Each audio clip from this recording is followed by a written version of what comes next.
Political party का vote नहीं देखते, पांचों पांडवों का वोट देखिए। और मैं आज एक बड़ी बात कह रहा हूँ, देखिए शुरुआती रुझान जरूर है।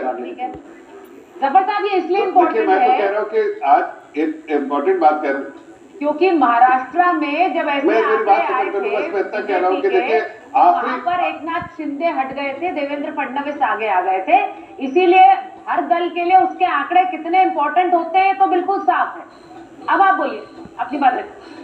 नहीं, देखिए एक बात मैं सिर्फ इतना कहना चाहता हूँ कि अभी तो एक शुरुआती रुझान है, लेकिन मैं कह रहा हूँ कि हमारे उपाध्याय जी बैठे हुए हैं, बेचारे बिहार में काफी समय गुजारा है, उनके पास कोई रीजन नहीं है इधर उधर की बात करने के अलावा, तो ये, लेकिन मैं ये भी जानते थे कि बिहार में ज्यादा उनको कोई ट्रैक्शन मिल नहीं रहा है। और अगर मैं ये कहूं कि जो शुरुआती रुझान और लेकिन आखिर में जब रिजल्ट्स आएंगे तो एनडीए को सीटें मिलेगी वो कम से कम 180-85 हो सकती है, और जो हमारे उपाध्याय जी के जो महागठबंधन है वो 50 के नीचे सिमट जाए तो मुझे आश्चर्य नहीं होगा।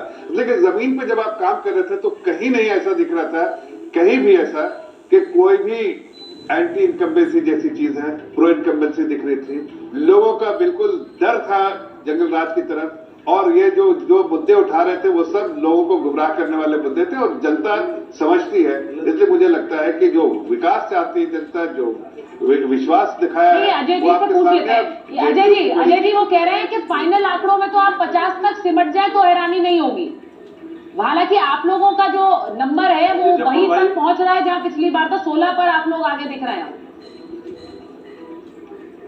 देखिए जफर भाई हमारे बड़े भाई हैं, बड़ा सम्मान करता हूं व्यक्तिगत तौर पे इनका, पर ये भी जानते हैं बिहार में भी थे, रोजी रोजगार के लिए नौजवान लगातार पूछ रहा है अभी भी खुशहाल बिहार कैसे बने, अपराध मुक्त बिहार की चर्चा हम सब लोग कर रहे हैं। हम तो सकारात्मक नोट पर नैरेटिव लेकर के बिहार गए हुए हैं, तो बिहार की जनता पर पूरा भरोसा है। अभी फाइनल आने दीजिए टैली, 1-2 घंटे बाद जो स्पष्टता आएगी उसके बाद हम, लेकिन सर ये एनालाइज स्थिति में रहेंगे। अभी आप बेशक इंतजार कर सकते हैं, हम सभी इंतजार कर रहे हैं।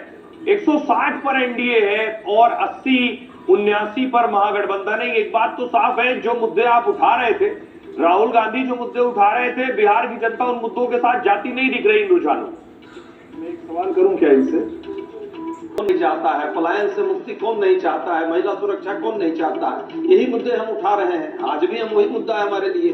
अनंत सिंह का मुद्दा नहीं हो सकते कभी भी बिहार के चुनाव में, लेकिन उनको आप पर यकीन नहीं दिख रहा है इसमें, और उन मुद्दों पर जनता जरूर पूरा भरोसा है। देखिए अभी आने दीजिए, 1-2 घंटे बाद जरूर फिर हम चर्चा में आपके साथ रहेंगे सुमित भाई। बद्रीनारायण जी को सवाल पूछना चाह रहे हैं, ये बैलेट पेपर का प्रभाव है। अजय जी, मैं अपने सुहेल जी की बात को आगे बढ़ाते हुए आपसे सवाल करना चाहता हूँ कि ये जो मुद्दे आपके जो भी रहे, चाहे माइग्रेशन रहा चाहे बेरोजगारी रही, बेरोजगारी में देखिए डिके आया है 2014 के बाद, 33% बेरोजगारी थी, वो उसका रेट कम हुआ है, 8% की तेजी से कम हुई है।